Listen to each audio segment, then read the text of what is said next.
Class में रविवार को जो श्लोक प्रश्नों का टेस्ट हुआ है उसके जवाब समझते हैं। पहले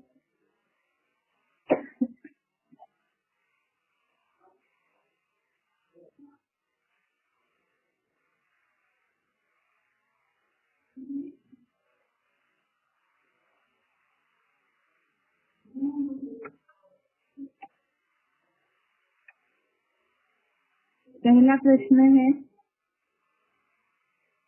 रिक्त स्थानों की पूर्ति करें। इसमें पहला है, मन तीव्र गति से बहती वायु की तरह डैश डैश को हर लेता है। प्रश्न है, मन तीव्र गति से बहती वायु की तरह डैश डैश को हर लेता है। विकल्प है इसके लिए, पहला बुद्धि, दूसरा संस्कार। सही जवाब है बुद्धि को हर लेता है। वाक्य है फिर से, मन तीव्र गति से बहती वायु की तरह बुद्धि को हर लेता है। अगला प्रश्न है, श्रद्धा भावना इनको डैश डैश नहीं होती। विकल्प थे, पहला एकाग्रता,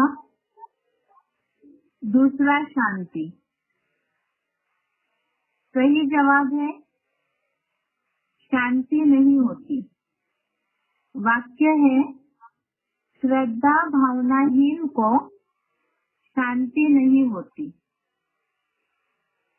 तीसरा प्रश्न है, प्रसन्नता से इस योगी के डैश डैश का नाश होता है। प्रसन्नता से इस योगी के डैश डैश का नाश होता है। विकल्प है, पहला बंधन, दूसरा दुखों का। सही जवाब है दुखों का नाश होता है। वाक्य है, प्रसन्नता से इस योगी के दुखों का नाश होता है। अगला प्रश्न है, संयमित मन वाले योगी की बुद्धि डैश डैश होती है। विकल्प है, पहला स्थिर, दूसरा राजसिक। सही जवाब है संयमित मन वाले योगी की बुद्धि स्थिर होती है। संयमित मन वाले योगी की बुद्धि स्थिर होती है। अगला प्रश्न है, पांचवा, अशांत मन वाले को डैश डैश कहाँ से होगा। अशांत मन वाले को डैश डैश कहाँ से होगा। विकल्प है, पहला सुख और दूसरा है धन। सही जवाब है अशांत मन वाले को सुख कहाँ से होगा। अगला प्रश्न है, निम्नलिखित प्रश्नों के एक वाक्य में उत्तर बताएं।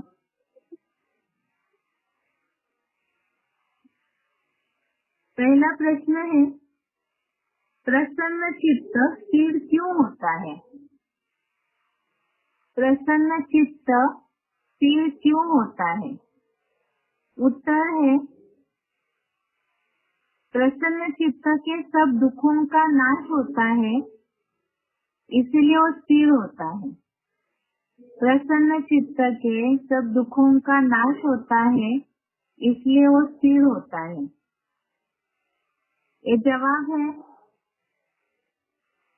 दूसरे अध्याय का 65 नंबर श्लोक, अध्याय सेकंड, श्लोक नंबर 65 में ये बात आई है कि प्रसन्नता से इस योगी के सब दुखों का नाश हो जाता है। तो इसलिए भावार्थ में लिखा है, क्योंकि प्रसन्न चित्त की बुद्धि शीघ्र ही आत्मा में स्थिर होती है। तो आत्मा में स्थिर है, इसीलिए उसके सब दुखों का नाश होता है। अगला प्रश्न है,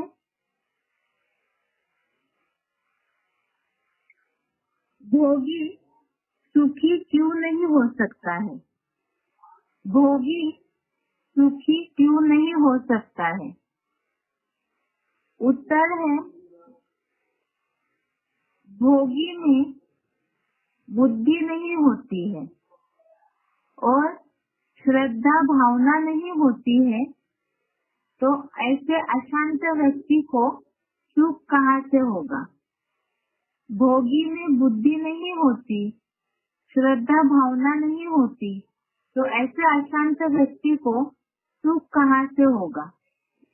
दूसरे अध्याय का 66 नंबर श्लोक, 66 नंबर श्लोक, इसमें यह बताया है, जो योगी नहीं है उसको बुद्धि नहीं होती। योगी नहीं है अर्थात तो भोगी है, उसमें बुद्धि नहीं होती और भोगी व्यक्ति में भावना, श्रद्धा भावनाहीन है और ऐसे श्रद्धा भावनाहीन में शांति नहीं होती है, तो ऐसे अशांत व्यक्ति को सुख कहाँ से होगा? जवाब फिर से रिपीट कर रहे हैं, जो योगी नहीं उसमें बुद्धि नहीं होती, अर्थात जो योगी नहीं है तो भोगी है, ऐसे जो भोगी है उनमें बुद्धि नहीं होती। और भावार्थ में जैसे लिखा है कि भोगी व्यक्ति में भावना नहीं होती, तो ऐसे श्रद्धा भावनाहीन को शांति नहीं होती, अर्थात तो अशांत है। और अशांत व्यक्ति को सुख कहाँ से होगा? क्योंकि शांति में ही सुख भी समाया हुआ है। आगे का प्रश्न है, प्रसन्न चित्त कौन हो सकते हैं? प्रसन्न चित्त कौन हो सकते हैं? इसका जवाब है, राग द्वेष विहीन, अर्थात राग द्वेष रहित। विहीन अर्थात राग द्वेष के सिवाय जो अनुशासित मन वाला है, वही प्रसन्न चित्त हो सकता है। जो राग द्वेष से रहित है, जिसका मन अनुशासित है, शासन में चलता है, नियमों के चलता है, ऐसा ही प्रसन्न चित्त हो सकता है। इसके लिए दूसरे अध्याय का 64 नंबर श्लोक, 64 नंबर श्लोक, राग द्वेष विहीन अनुशासित मन वाला आत्मा की वशीभूत इंद्रियों से भोग भोगते हुए प्रसन्नता को पाता है। जो राग द्वेष रहित विहीन है, अनुशासित मन वाला है, तो ऐसों की आत्मा की वशीभूत इंद्रियों से भोग भोगते हुए भी प्रसन्नता को पाता है। अगला प्रश्न है, क्रोध से क्या नुकसान होता है? क्रोध से क्या नुकसान होता है? जवाब है, क्रोध से स्मृति का नाश होता है और बुद्धि का नाश होने से, स्मृति और बुद्धि का नाश होने से मृत्यु होती है। ये तो जो सिंपल क्लैरिफिकेशन है श्लोक का, उस हिसाब से जवाब है, क्योंकि दुनिया वालों को हमें ऐसे ही समझाना होगा। लेकिन भावार्थ में जो क्लैरिफिकेशन सहित अर्थ है, उसके हिसाब से क्रोध से स्मृति का नाश होता है, स्मृति नाश होने से बुद्धि का नाश होता है और बुद्धि नाश होने से धर्म पर अनिश्चय रूपी मृत्यु होती है। तो क्रोध के नाश से मूल तो है स्मृति और बुद्धि का नाश, और बुद्धि का नाश होने से ही सब खत्म हो जाता है, क्योंकि जीवन तो बुद्धि के निर्णय शक्ति के आधार से ही चलता है।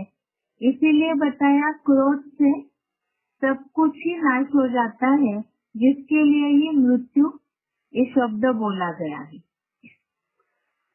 ये श्लोक है दूसरे अध्याय का 63 नंबर श्लोक, 63 नंबर श्लोक।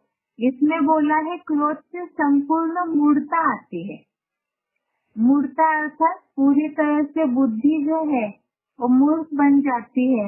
यहाँ बताया है संपूर्ण मोह या मूर्ता आती है, और ऐसी जो मूर्ता माना जड़जड़ीभूत बुद्धि द्वारा स्मृति का नाश होता है। बुद्धि जड़जड़ीभूत हो जाती है, अर्थात जिसमें कोई शक्ति नहीं है। ऐसे से भरपूर मूर्ता से स्मृति का नाश होता है, और स्मृति भ्रष्ट होने से बुद्धि नष्ट हो जाती है, और बुद्धि नष्ट होने से अनिश्चय रूपी मृत्यु होती है। अगला प्रश्न है 5वां, बुद्धि में स्थिरता कब आएगी?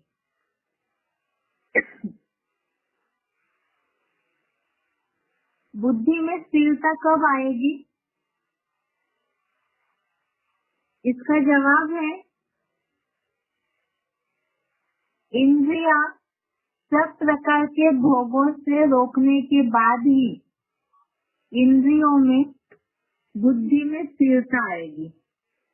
इंद्रिया जो भोग भोगती है उसे सब प्रकार से रोकने के बाद ही बुद्धि में स्थिरता आएगी, जिसके लिए दूसरे अध्याय का 68 नंबर श्लोक, 68 नंबर श्लोक, जिसमें बताया है भावार्थ में, जिसकी इंद्रिया इंद्रिय भोगों से मन वचन कर्म द्वारा सब प्रकार के विकारों से रोक ली गई है, उसकी बुद्धि भली भांति आत्मस्टार में स्थिर रहती है। अर्थात बुद्धि की स्थिरता के लिए जरूरी है जो इंद्रिया भोग भोगती है तो उसे मनसा वाचा कर्मणा सब प्रकार से रोकेंगे तो ही बुद्धि भली भांति स्थिर होगी। अगला प्रश्न है 6वां, इंद्रियों को कंट्रोल करना क्यों जरूरी है? इंद्रियों को कंट्रोल करना क्यों जरूरी है? जवाब है इंद्रियों का अनुसरण करने वाला मन बुद्धि को हर लेता है। इंद्रियों को अनुसरण करने वाला मन बुद्धि को हर लेता है, इसीलिए ही इंद्रियों को कंट्रोल करना जरूरी है। श्लोक है 67 नंबर श्लोक, दूसरे अध्याय का 67 नंबर श्लोक। इसमें बताया है कि मन दैहिक भोगों में विचरण करती हुई कोई भी ज्ञान या कर्म इंद्रियों का अनुसरण करता है तो वायु द्वारा पानी में तैरती नाव की तरह ये अश्वरूप मन बुद्धि को हर लेता है। अर्थात अगर इंद्रिया जो सुख भोगने की ओर जाती है और मन भी उसी का अनुसरण करता है तो ऐसा जो मन है वो बुद्धि को भी हर लेता है। इसीलिए ही इंद्रिया जो बाह्य इंद्रिया है जो दिखने में आती है तो वो बाहर का सुख भोगने के आदी है। इसीलिए ही मन तो सूक्ष्म है और तुरंत तो पकड़ में नहीं आएगा। इसीलिए जो इंद्रिया है उससे पहले कंट्रोल करना है। इंद्रियों के कारण ही मन चंचल होता है। अगर इंद्रियों को कंट्रोल करते हैं तो ऑटोमेटिकली मन में स्थिरता आएगी और मन और बुद्धि ये दोनों परस्पर से नियंत्रण के लिए। इसीलिए ही इस श्लोक के हिसाब से मन बुद्धि की निर्णय शक्ति को भी खींच लेता है। इसीलिए सबसे पहले इंद्रियों को कंट्रोल करना जरूरी है। अगला प्रश्न है, बेसिक कोर्स में इस हफ्ते पढ़े हुए श्लोक में से देवताओं के 3 गुण बताएं। बेसिक कोर्स में इस हफ्ते पढ़े हुए श्लोक में से देवताओं के 3 गुण बताएं।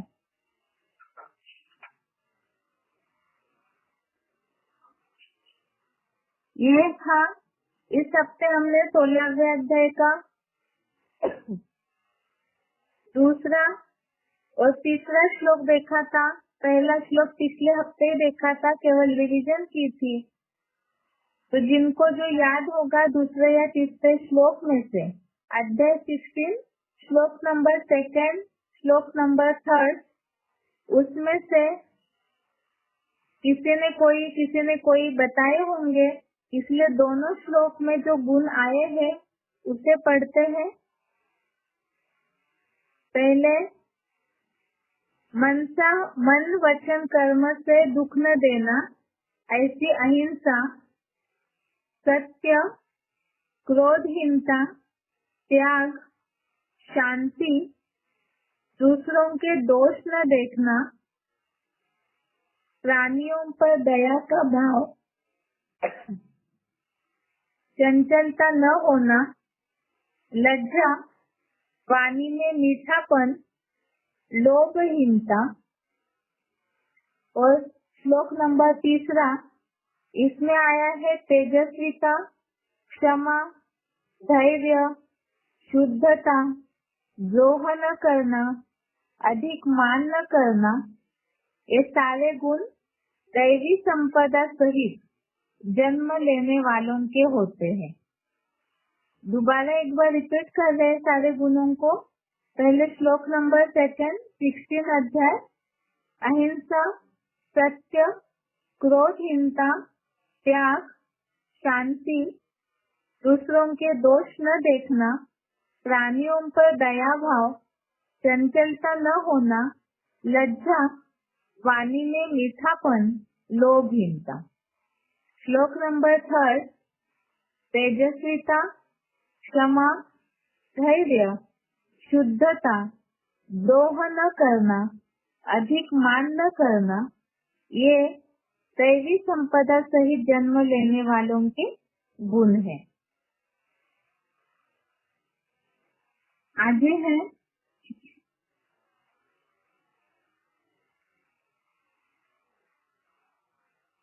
प्रश्न तीसरा है, निम्नलिखित प्रसंगों के लिए श्लोक बताएं।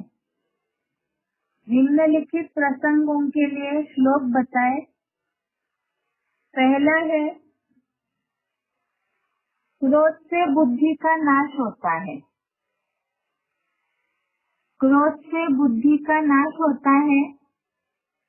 ये श्लोक है अध्याय 2 श्लोक नंबर 63। श्लोक है, क्रोधात् भवति सम्मोह, सम्मोहात् स्मृति विभ्रमः, स्मृति भ्रंशात् बुद्धिनाशो, बुद्धिनाशात् प्रणश्यति।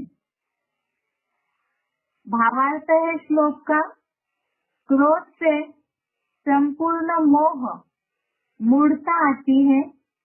भरपूर मूढ़ता से जड़जड़ीभूत बुद्धि द्वारा स्मृति का नाश होता है। स्मृति के भ्रष्ट होने से परख, निर्णय शक्ति रूपा समझ शक्ति, बुद्धि नष्ट होती है और बुद्धि नष्ट होने से धर्म पर अनिश्चय रूपी मृत्यु होती है।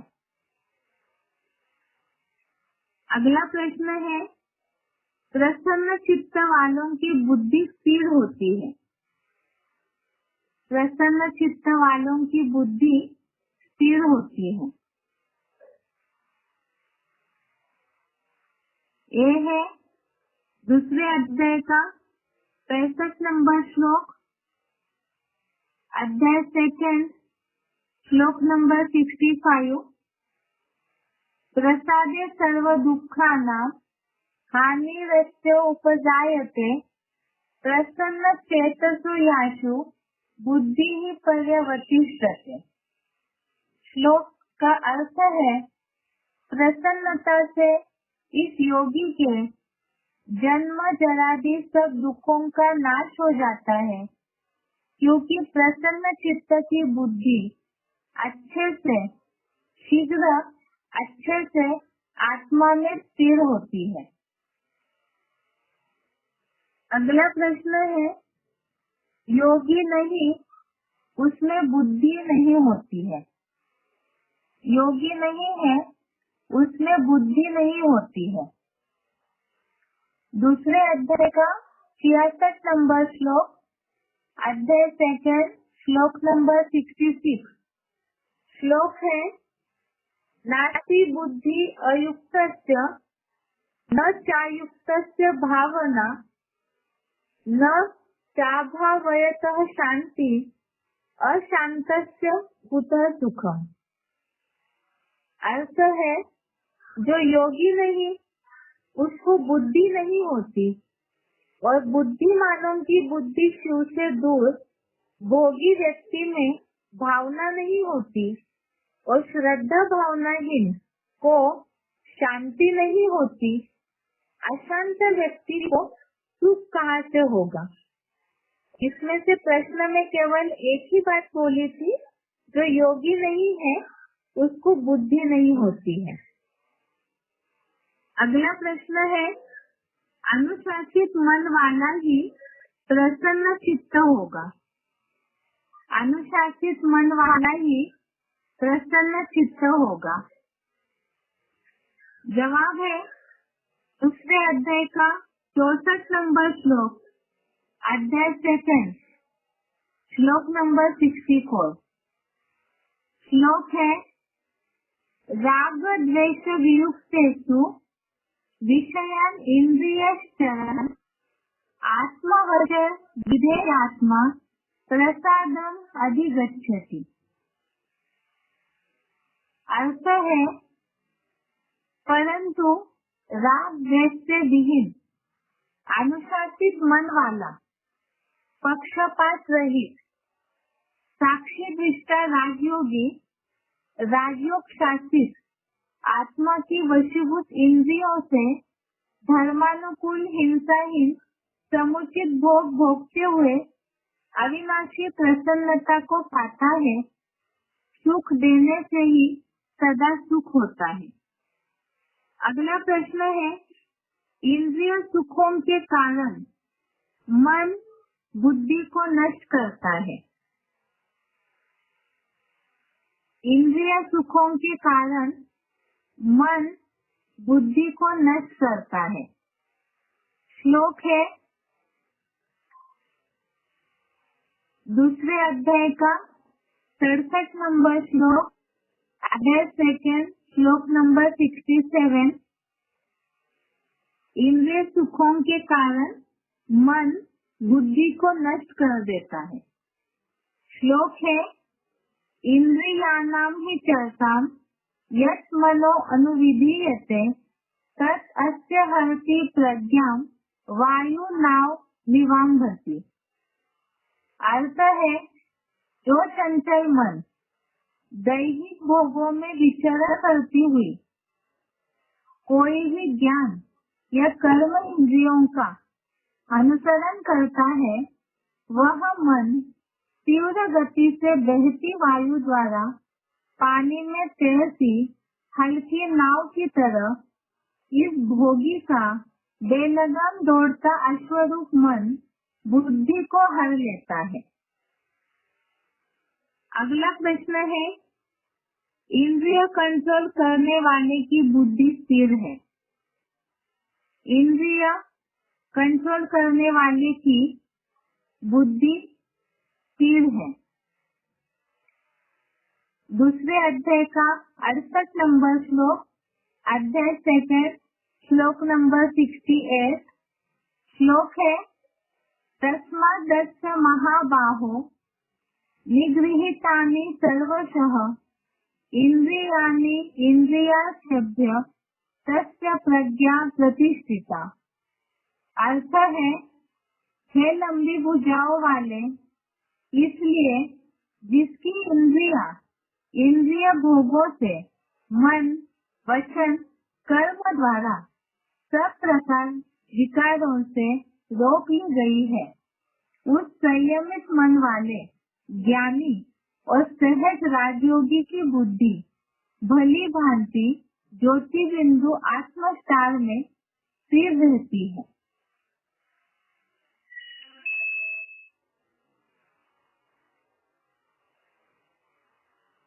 अगला प्रश्न है, श्लोक पढ़ाते समय ये बात बताई गई थी कि गीता पढ़ते समय हमें गीता के आधार से ही भगवान को प्रत्यक्ष करना है। गीता का भगवान कौन है, उनका परिचय देना है।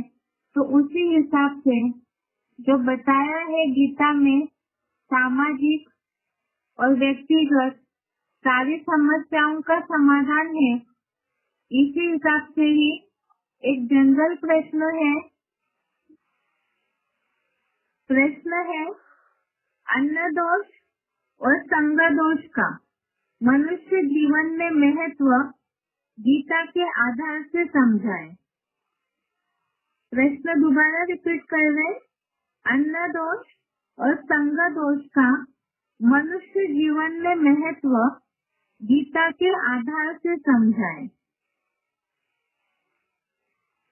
इसमें सबसे पहली बात, गीता में तो स्पष्ट रूप से अन्न या संग दोष के लिए बात नहीं आई है, लेकिन जहाँ बात आई है इंद्रियों के अनुसरण की, इंद्रिया जो भी सुख चाहती है और उस सुख की ओर मन दौड़ता है, इंद्रिया सुख भोगती है और मन उसका अनुसरण करता है, तो ऐसा मन जो है वो बुद्धि को हर लेता है।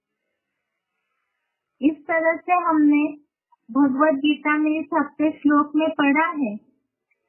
दुनिया में बोला जाता है जैसा अन्न वैसा मन और जैसा संग वैसा रंग।